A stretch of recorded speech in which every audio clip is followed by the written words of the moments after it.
Hello friends, welcome back to playing Tribute to the Great Ace Attorney Chronicles. The second game, Resolve, where we are headed to court. Last one was a long one. So hopefully this one doesn't overextend. It's welcome here. By the way, I was looking at my upload schedule for these ones, and I noticed that, hey, we're actually kind of in the same timing now. It's October while these are being uploaded, so that's cool. I can't believe it's been 6 months since I was last allowed to work in court. And now here I am, back at the Old Bailey. Ah! Mr. Naruto. Good morning, Professor Harebrayne. I don't understand. It doesn't make any sense. The atmospheric pressure in here is off the charts. I've never felt anything like it. It's crushing me. I feel it every time I'm here. That gravity. Well, this is Britain's highest court. But are you telling me it's filled with some kind of device that can actually control air pressure? I think it's probably all in the mind. Ah, yes, well, you won't let me down, will you, Mr. Naruto? I love the sound that happens every time he moves. I'm counting on you in today's trial to save my life. To save the secret of my super high voltage instantaneous kinesis machine from being made public. I already forget his voice, by the way, because it was a couple days since I did this. I just know it was a wild voice. Yes, I understand. I know what I have to do. I have to establish that the explosion 2 days ago was nothing more than an unfortunate accident. Well, I'm sure there's nothing to worry about, really. Justice will prevail.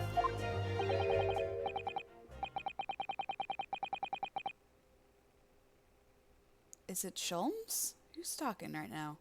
My commiserations, Mr. Naruto. You appear to have been lumbered with the most tiresome case here. Yep, it is. Mr. Sholmes, I didn't expect to see you here. That was very mean, Runo, leaving me alone at home with Hurley. It took me at least an hour to wake him.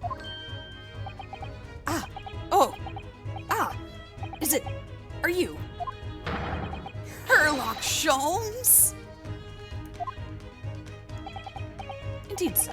I am he. Herlock Sholmes. Oh, I've heard all about your exploits even whilst living in Germany. Yes, Rent's magazine is on sale in Germany, too. This month's installment was sublime. Your deduction in the adventure of the Silver Blaze was wonderful. Ah, yes. A memorable case indeed. It concerns a snake, I seem to recall. Oh, no. Nope, that's the wrong case again, Sholmes. He never remembers the cases. No, that was the Speckled Band. Well, thank you for coming. I do appreciate your support. I'm sorry to disappoint you, my dear fellow, but I'm afraid I can't stay. Oh. I have urgent business at Madame Tespel's. You mean your waxwork job? No, the waxwork objection, of course. Madame has engaged in my services. Ah, so you're trying to get to the bottom of that ransom note, are you? The week's wages depend on it, as does the safe return of the waxwork, naturally. As such, I intend to give it my undivided attention. Well, never mind then. I understand. Of course, with my skills of observation and reasoning, resolving the matter will be as easy as proverbial pie. I shall return forthwith. For until I solve the case, I shall have no money to afford a pie of any description. Oh, then you must absolutely give it your full attention, Hurley. Quite, Iris, quite. But life is riddled with irony, you know. Whenever I give something my full attention, I have a quite insatiable desire for a pie. One of the universe's intractable mysteries, you might say. Oh yes, quite, definitely, absolutely. I totally understand. Is someone a little starstruck? I wish you the very best of luck, Professor. Why, thank you. Before I depart, Miss Naruto, a word in your ear, if you please. What's this about? As you have remarkably little grounding in science, I feel I ought to inform you. As compelling as the super high voltage instantaneous kinesis hypothesis may be, a practical implementation such as was attempted by the professor at the Great Exhibition is quite impossible. But the professor said the demonstration was a success. Yes, it would appear that he fervently believes it was. I've read Professor Bunnybrain's paper about it too, Bruno, and I have to say, I'm sure it can't be done. It could barely be done theoretically, let alone practically. So he's completely barking up the wrong tree. But how could an experiment like that had no possibility of succeeding, in fact succeed? That's contradictory. And it is that contradiction that would be at the heart of the trial, I've no doubt. What's that supposed to mean? Now, I must hurry along. I wish you the best of luck, my dear fellow. See you later, Hurley.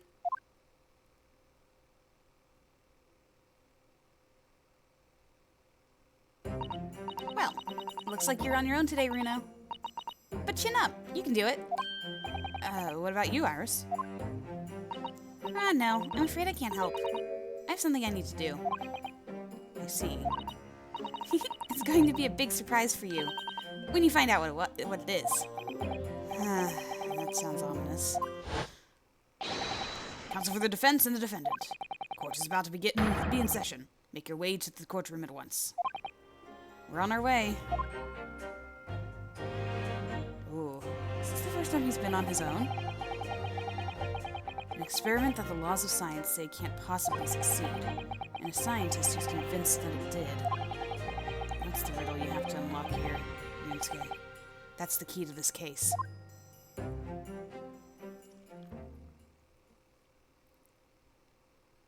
Alrighty.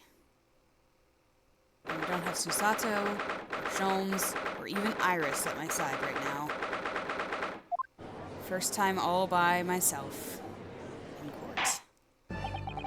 In the name of Her Majesty the Queen, I hereby declare this court to be in session.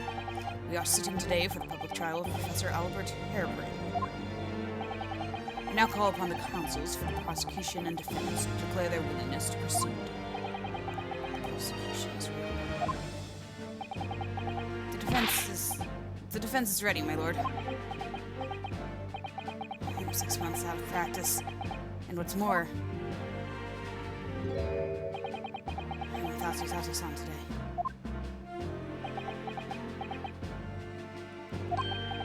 Oh, that's right. So he's... is it just my imagination, or does the air in here feel even more oppressive than usual?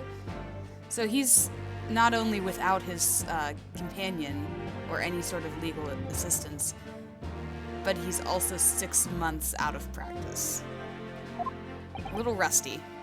So, I must say I recollect the victim of this case all too well, Mr. Odiousman. Mr. Osman was known as a financier. Oh, I don't know why I'm not using his voice. Though that was merely a front for his diverse criminal activities. It was only a month ago that the man appeared in court, prosecuted by you, Lord Van Zeeks. But the jury unanimously found him not guilty. Because every member of the jury had been bribed by the sound of it. These powerful London criminals are prepared to go to extreme lengths to get their freedom. 2 days ago, on the 21st of October, Mr. Osman met his end. The work of the Reaper was it.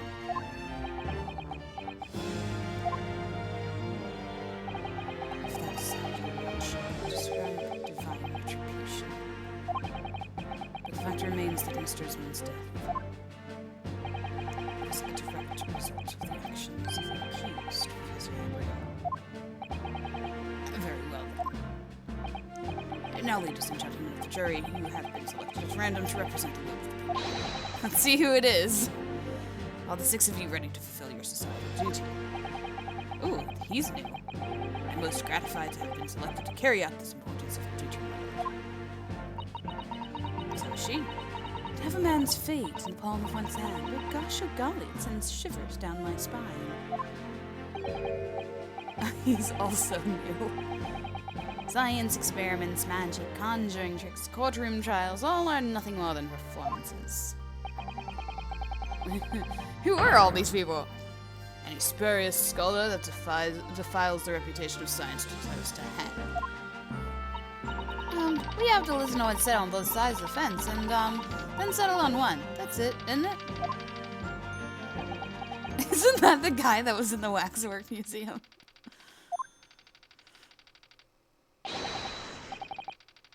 Wasn't like this in my day. Wasn't like this at all.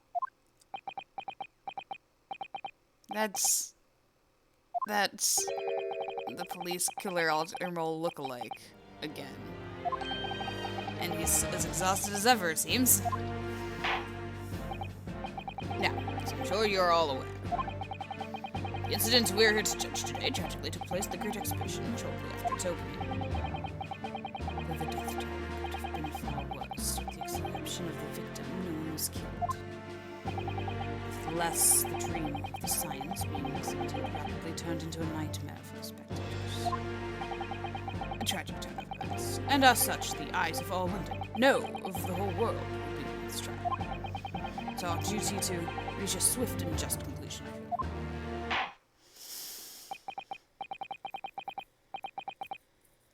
I'm trying to think of, because didn't he say that the body was found in the Crystal Tower too? So, with the whole instantaneous kinesis thing. So, your opening statement, please, Lord Van Zieks.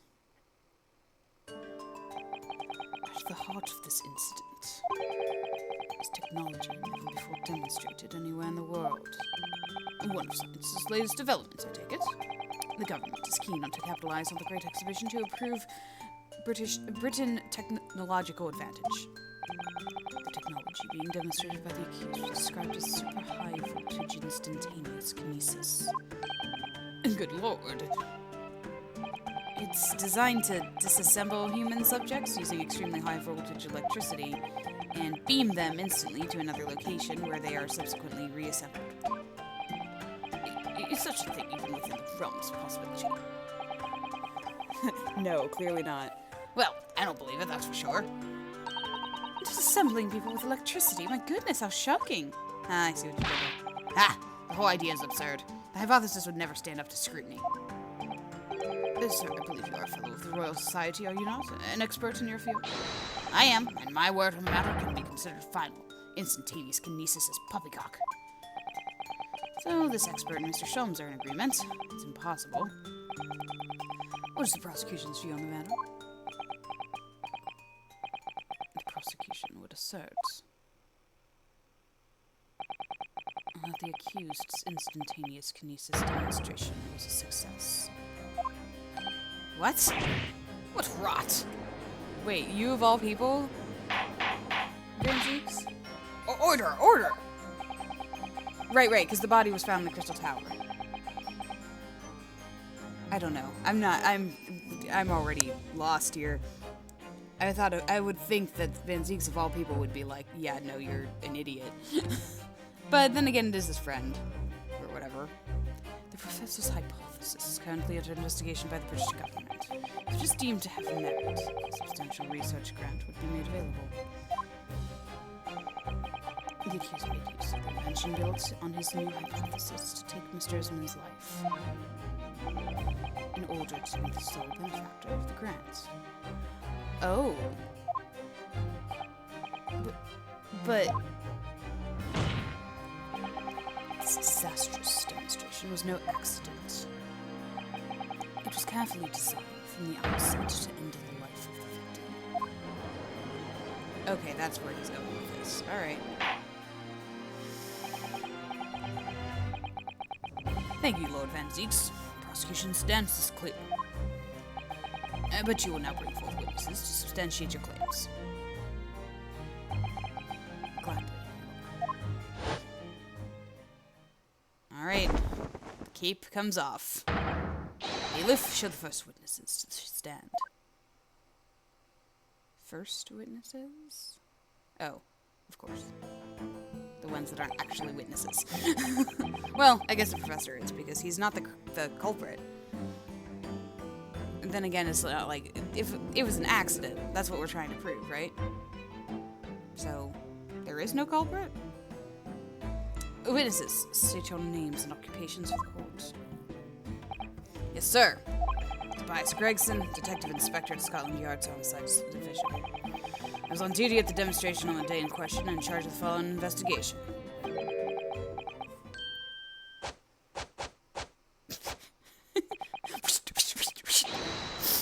Albert Harebrayne is a scientist.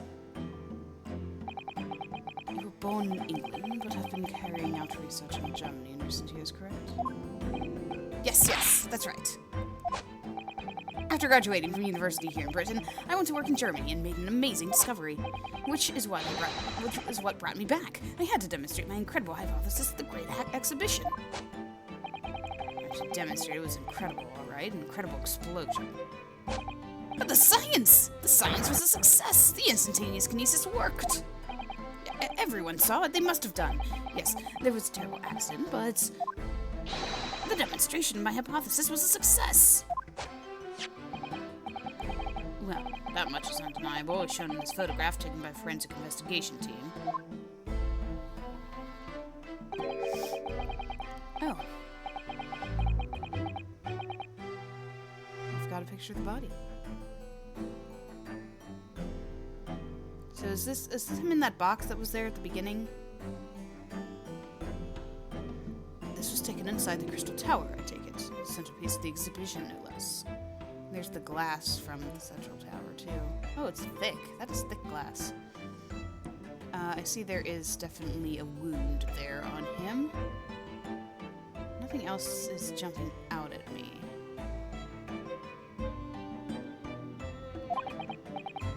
That's right, my lord. It seems the victim rammed straight into it.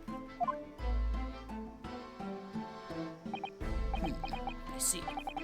Very well. Submit the photograph as evidence. Ostensibly been beamed into the Crystal Tower.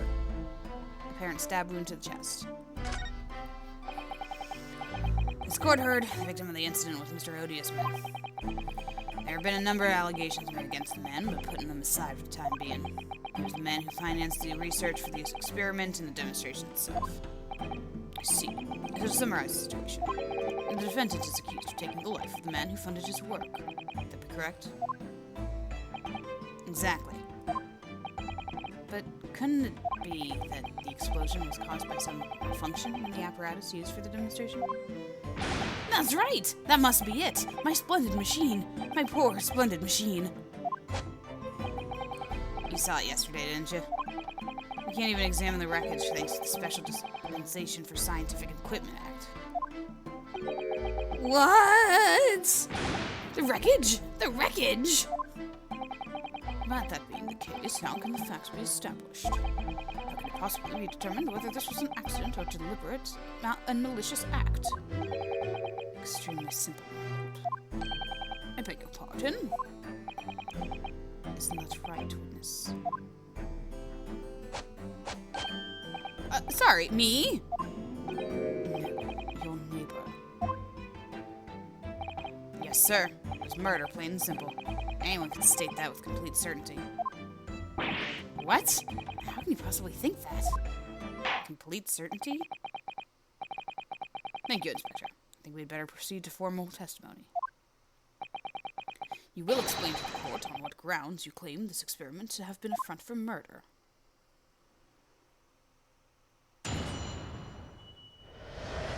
With complete certainty. The corpse that went crashing into the Crystal Tower had a broken neck. Ooh. I made a minor miscalculation in the angle of the beam protector, and that's all. That was my mistake. But the post-mortem examination revealed another injury, a fatal wound. There was a lesion in his chest where he'd clearly been stabbed by something sharp right in the heart. So the victim was killed before he went anywhere, and this fellow's the only one who could have done it. An extraordinary business. In addition to suffering a broken neck, the victim was stabbed in the heart. Information I would really like to have heard from someone other than the judge. The coroner says death would have been all but instant from a wound like that. You could say, in fact, if the The victim was killed twice by the accused. No! That couldn't be further from the truth. I've here experiment plan document that was submitted to the security team.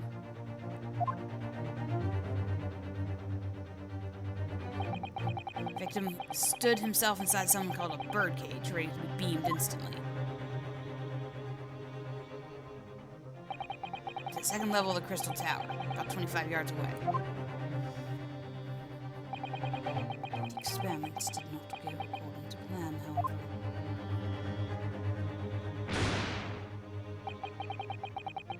As the machine was put into operation, there was a large explosion. The blast caused the beam transmitter to point higher than intended. Accordingly, the kinesis resulted in the birdcage materializing in midair.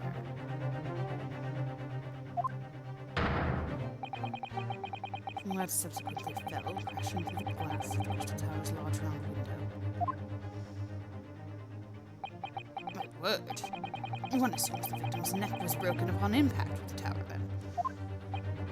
I'm so sorry, I didn't mean for this to happen. The machine was just too powerful. But honestly, really, I swear, it was just an accident. A terrible accident. Unfortunately, that excuse can't save you. No, not considering the sharp murder weapon that pierced the victim's heart. Murder weapon? What are you saying? Do we have the murder weapon? This is the autopsy report submitted by the court. Prosecution would like to enter it into the court record. Your request is granted, counsel. Neck was broken, stabbed in the chest.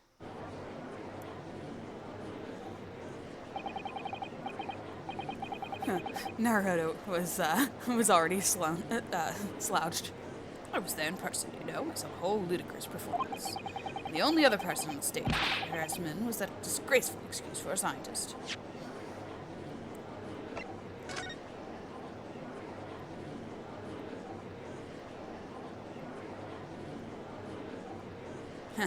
The coroner is Courtney Scythe.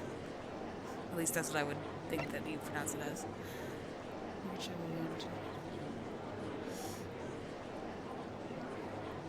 Yep, okay. It's basically what we hear here. And really, by all accounts, it must have been him. Hard to think otherwise, really. Very well, counsel for the defense. Proceed with the cross-examination, please. Oh, yes, my lord. I need to focus here. It's been a while.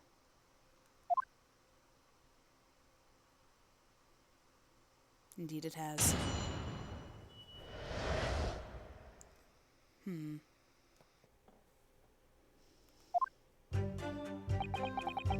corpse that went crashing through Crystal Tower. Oh wait, I've already done this. Sorry, I took a brief pause and forgot what I did. Hold it! Are you suggesting that it's because he fell from a considerable height? Exactly. Which highlights something else about this whole rebel business. What's that? The fact that this instantaneous kinesis itself was a success. Aha! After the explosion, the cage with the fella inside suddenly appeared out of nowhere in midair. So everybody saw that the cage with the guy was right there. So although the experiment ended in disaster, the so-called instantaneous kinesis did actually occur. Remind us, Professor, what was the cause of the fatal disaster?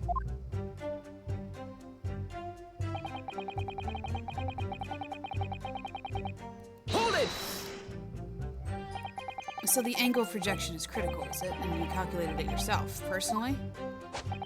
Absolutely! The calculation is far too complicated for anyone but me to carry out.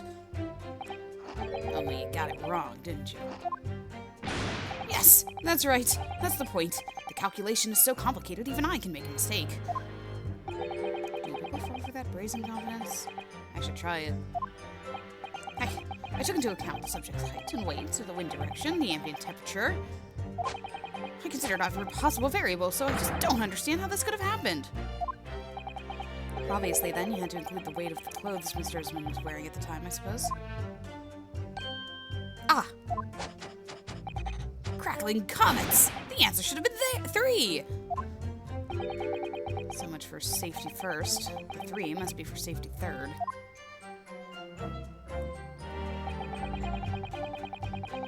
Hold it! Another fatal injury, you say?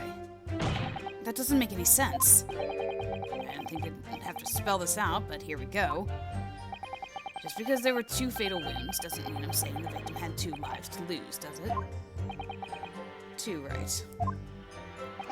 Obviously, at first, we thought the bloke had died due to his spine snapping in half as well. But you're saying that's not the case.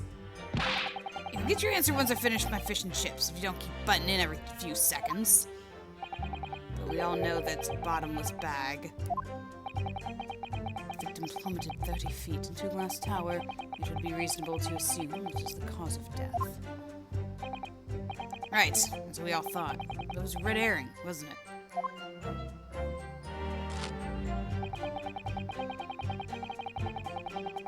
Hold it! The defense knew nothing of this crucial information. The prosecution received this report from the forensic investigation team only this morning. It was the first we knew of it as well. I can only apologize for the impossibility of informing the defense. Sarcastic and insincere. Thanks. So, what was the nature of the sharp object? One of the accused's tools that were used at the demonstration was of particular interest. This. Oh, we found that. Yes, that would appear to be some kind of screwdriver. Ah! There he is! My trusty little companion, Andrew! Andrew, of course. Ah! Do you know each other already? He's one of my dear friends, like all my tools. I've named them all, you know. We're one big happy family.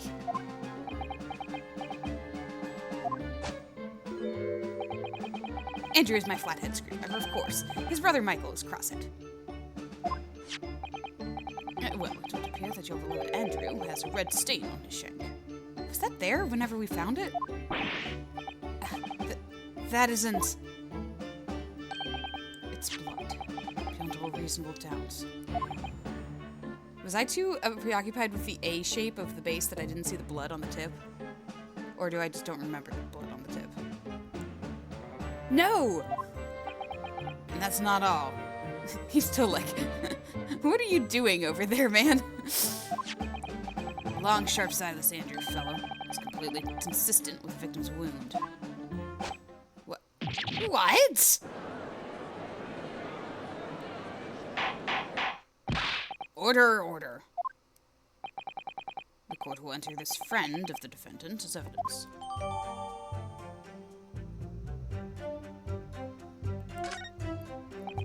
So one of Professor Harebrayne's tools is the murder weapon. Great.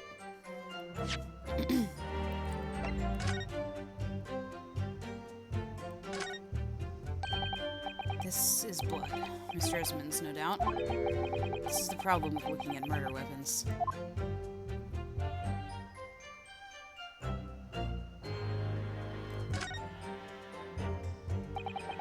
I've seen this unusually shaped handle before. It's the same screwdriver that was lodged in the grill of the floor in the kinesis machine. Which could be important information, so I should definitely make a note of it.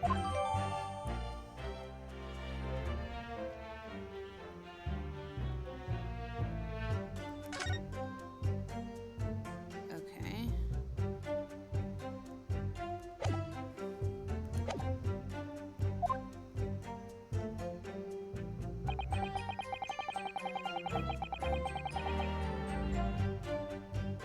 Hold it! What grounds do you have for saying that? Ha! You really need to ask. There were only 2 people on the public experimentation stage in front of the whole crowd. victim, Mr. Odiusman, and the accused, Professor Harebrayne. We know for certain, before the experiment, the victim was alive. Oh, I think it's also important to note that he didn't get that information about the stabbing until this morning. And it was last night that he visited his friend and said, like, oh, he wanted to make sure that everything went well. So, like, if he was intending to be like, oh yeah, it's an accident, and hopefully things go well, maybe now he's not so sure? That's right, I saw it with my own eyes.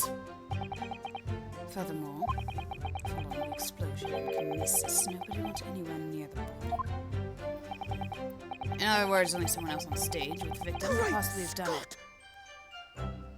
Have something to say? Excuse me.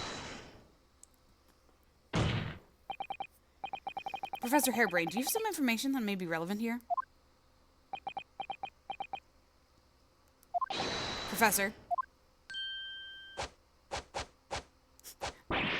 I love that. Sorry.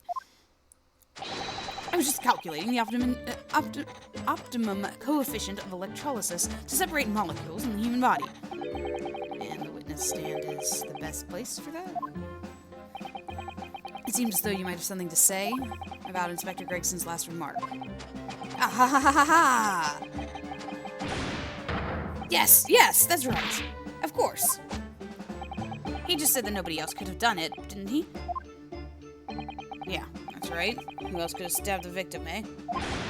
I don't know, but there's no way that I could possibly have stabbed Mr. Usman, as you say. Explain, please, Professor? Of course, this cold-hearted policeman may not be aware, I suppose. But humans are warm-blooded mammals with blood running continuously through their veins. I had heard. Then surely you see, if I'd plunged something the size of Andrew into the man's chest, the whole stage would have been a bloodbath. No, a blood swimming pool. Ah. But thousands of Londoners were watching me at the time. And yet not one of them claims to have seen a swimming pool of blood. Well, no, I suppose not. You see, not one. True, I didn't see anything like that. Well done, Professor. That's a great counter-argument.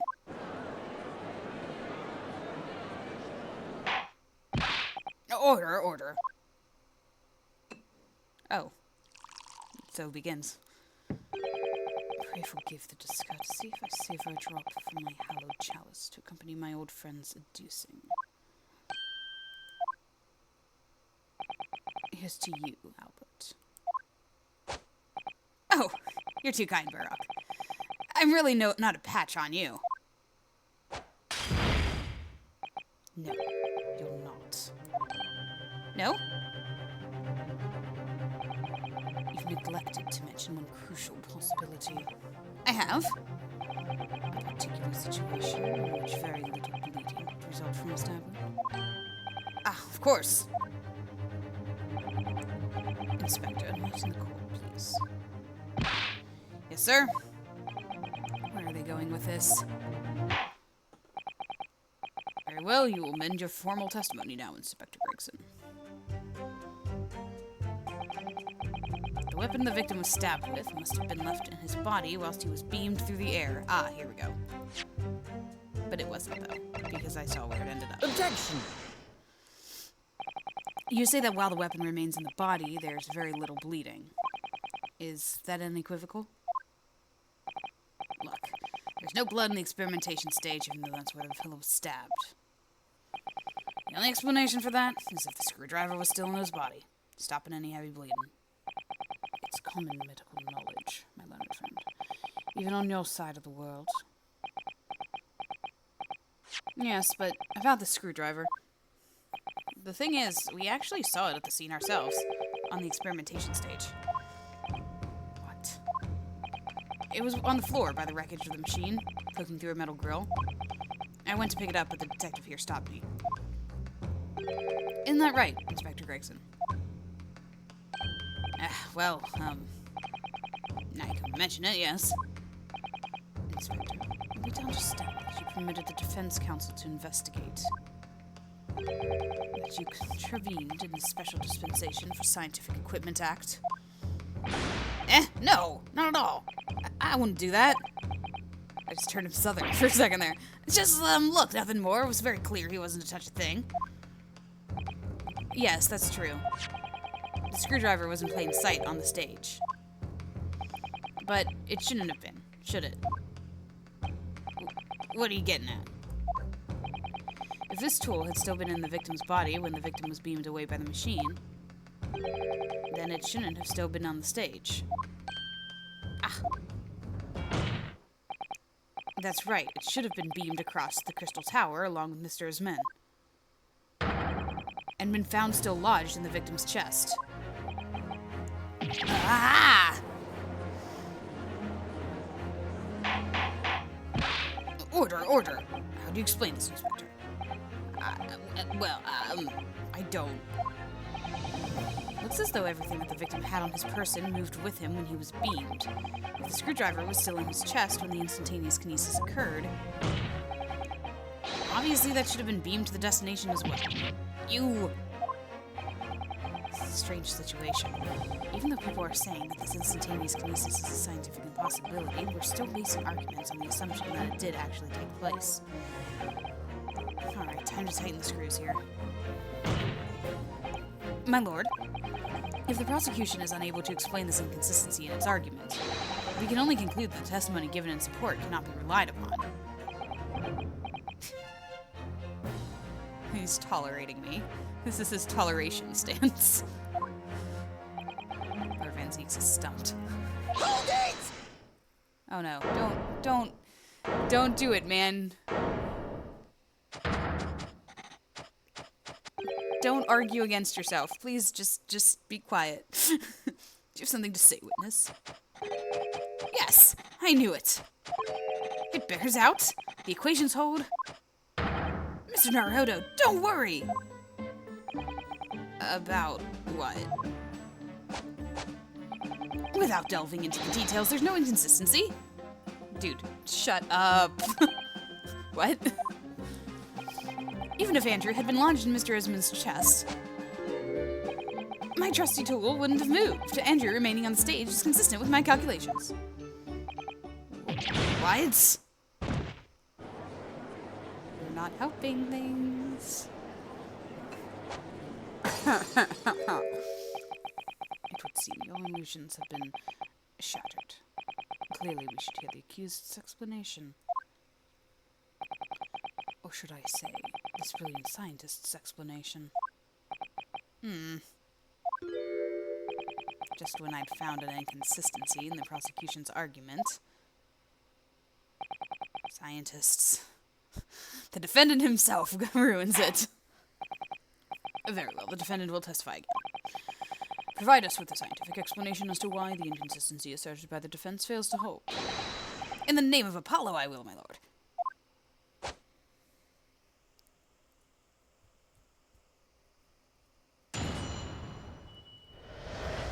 Apollo? Is that a science thing? I thought like Hephaestus was the scientist, so to speak, the inventor. To be clear, I'm still at the stage of gathering data in my research. My hypothesis states the kinesis cannot transport metal. Hence, the metal weapon would have stayed put. In other words, the point just raised by Mr. Naruhodo isn't an inconsistency at all. Mr. Harebrayne was the patron of my research. Without him, my work wouldn't have been possible. Now I have a duty to protect the incredible machine that we built together.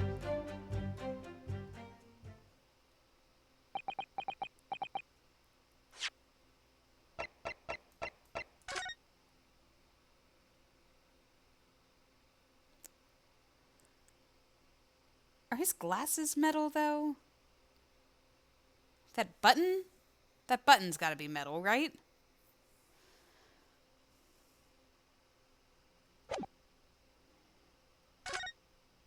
I don't know. I don't know about this dude.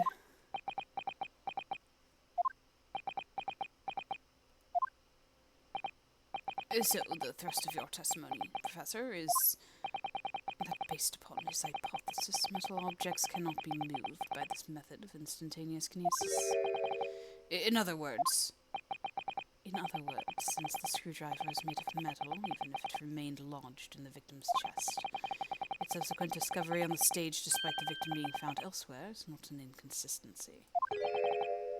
And therefore Professor Albert Harebrayne could still have been the killer. My great hypothesis holds, you see. We had to make the cage used to contain the subject from wood for that very reason. I was not addressing you, witness. Professor Harebrayne. Yes? Whose side are you on here? I don't take sides, Mr. Naruhodo. No. My only interest lies upon upholding my hypothesis. I'm a scientist, after all. Is he working for us or against us? It's very hard to tell. Let's see how you cross-examine this testimony, my Japanese friend. Yes, fire away, Mr. Naruhodo.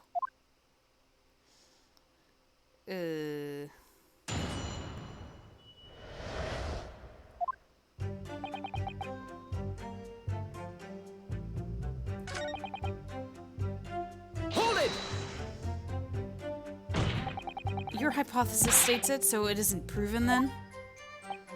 No, of course not. It's merely a hypothesis, but a good one, based upon thousands of calculations.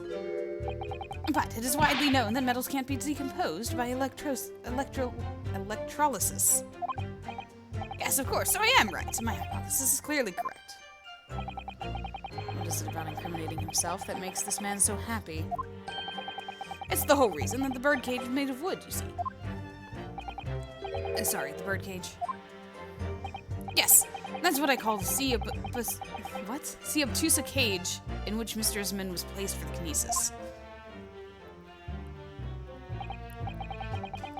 Ah, the jail cell in which the victim was detained. It does indeed seem to be made of timber of some sort. I think you not to refer to it as an instrument of incarceration, your lordship. In short, any weapon lodged in the victim when he was beamed away by instantaneous kinesis would have been left behind on the stage if it was made of metal, correct? Yes, that's it. Yes. It all fits perfectly with the mathematical model. But the ultimate conclusion, then, is that the defendant alone had the opportunity to inflict this fatal injury on the victim, is it not? Indeed, sir. Someone beamed me out of this nightmare.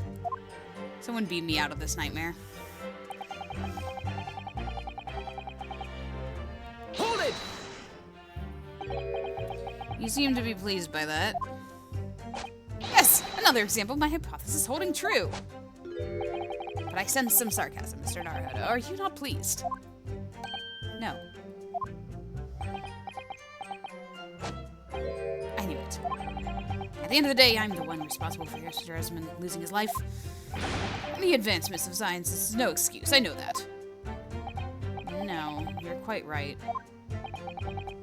Tell the court, did you have a close relationship with Mr. Esmond? Oh, well, no, not really. I mean, I'd only met him 2 or 3 times. And we only ever discussed my hypothesis and the project, and the research grant, of course.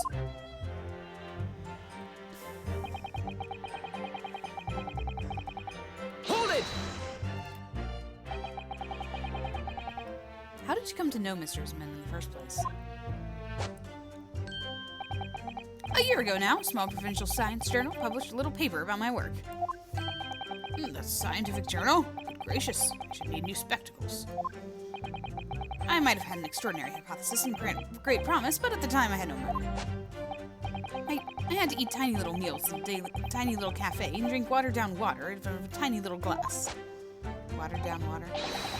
But Mr. Isman read the paper and came to visit me at my tiny little laboratory.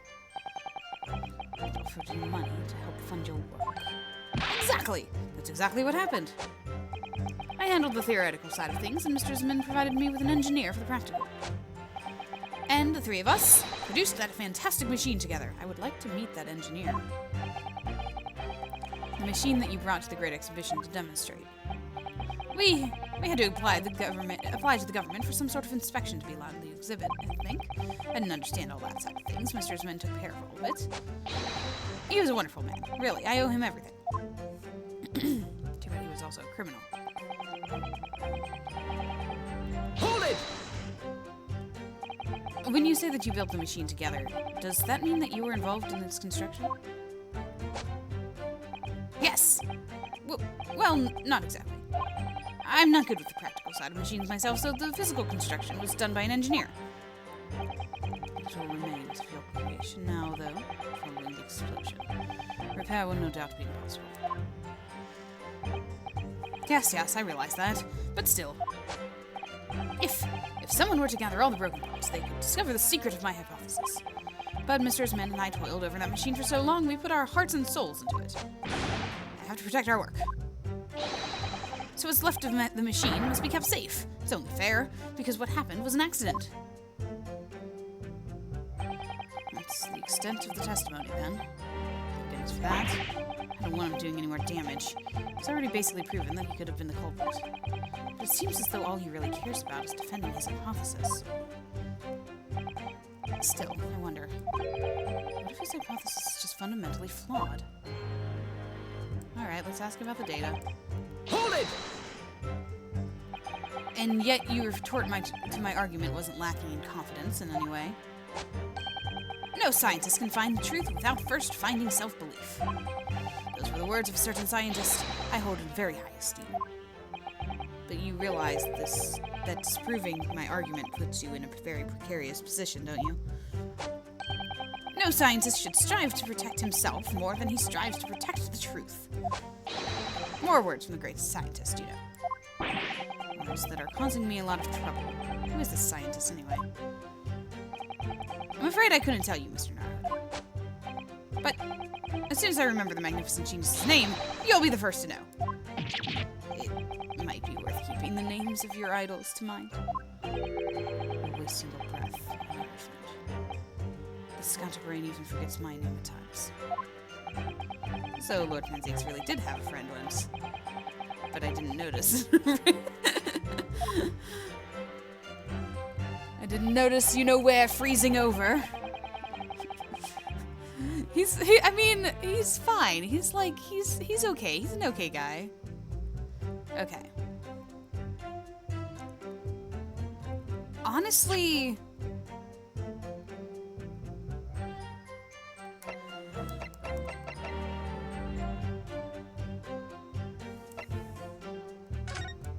I think I'm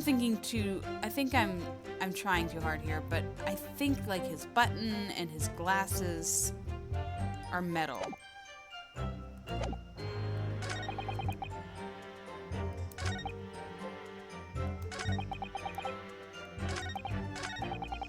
Like that's the only thing that I can think of right now to present. I don't think it's right, but I'll try. Objection! Oh. Professor Harebrayne, you say that according to your hypothesis, nothing made of metal can be beamed by instantaneous kinesis using the machine you made, is that right? Yes, that's right. Spot on. Exactly correct. In that case, I'd ask you to have a look at this photograph that was taken at the scene. In particular, I'd like you to pay attention to the victim's face. You can clearly see that Mr. Isman is wearing a pair of spectacles with a metal rim. What? Metal? No! Metal can't. That's not... metal? No! We've already established that the proposed murder weapon, the screwdriver, was found on the stage. However, if your hypothesis correctly predicted that outcome, it should also have predicted that the metal rimmed spectacles would be found in the same place.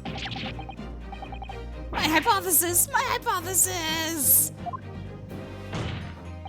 Professor Harebrayne, this isn't easy for me to say, but your hypothesis is clearly flawed. Ah! Order! Counsel, what is the implication of this? If on the day in question the alleged instantaneous kinesis never actually took place, then it's entirely possible that the victim was killed somewhere other than on the stage. And in that case, someone other than the defendant could have been the culprit. But my hypothesis is sound! I proved it that day. The experiment was a success. The experiment was proof of all my work. If I could say something here in my capacity as a fellow of the Royal Society.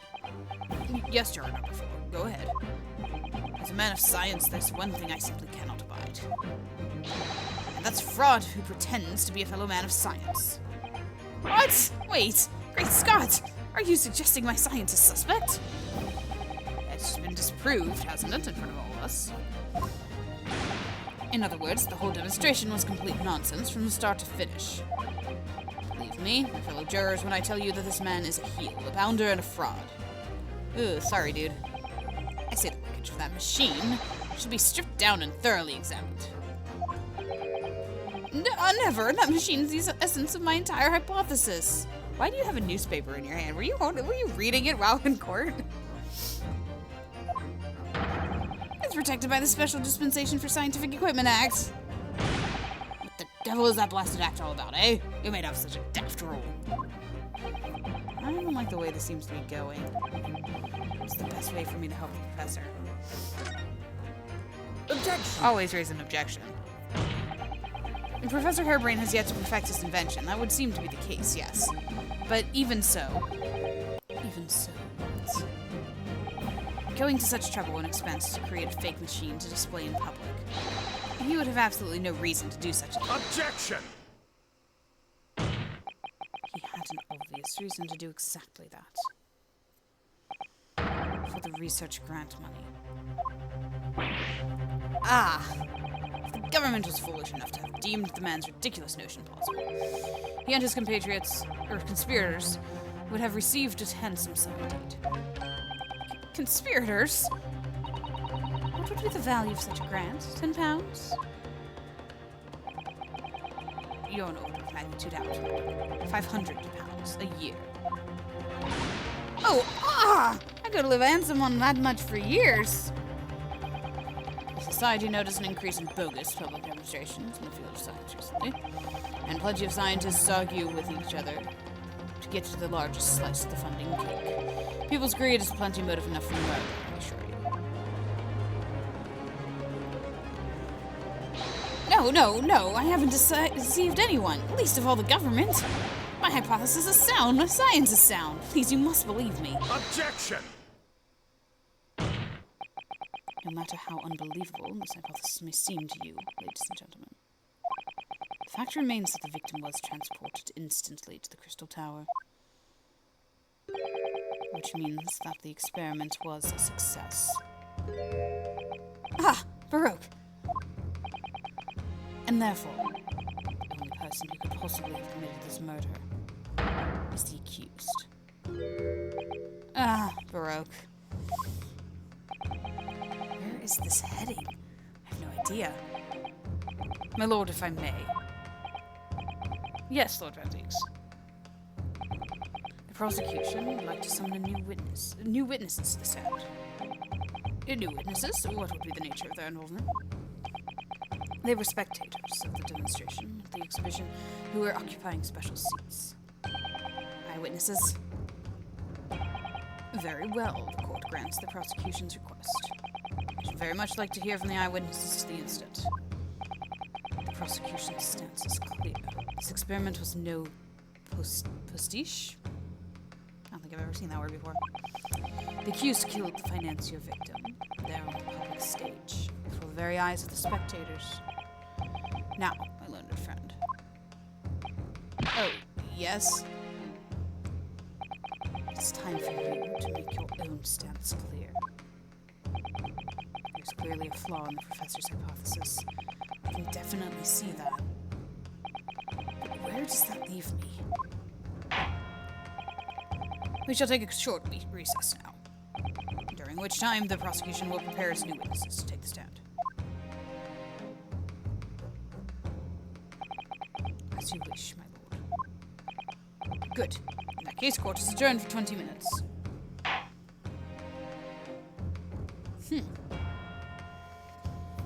Alrighty then.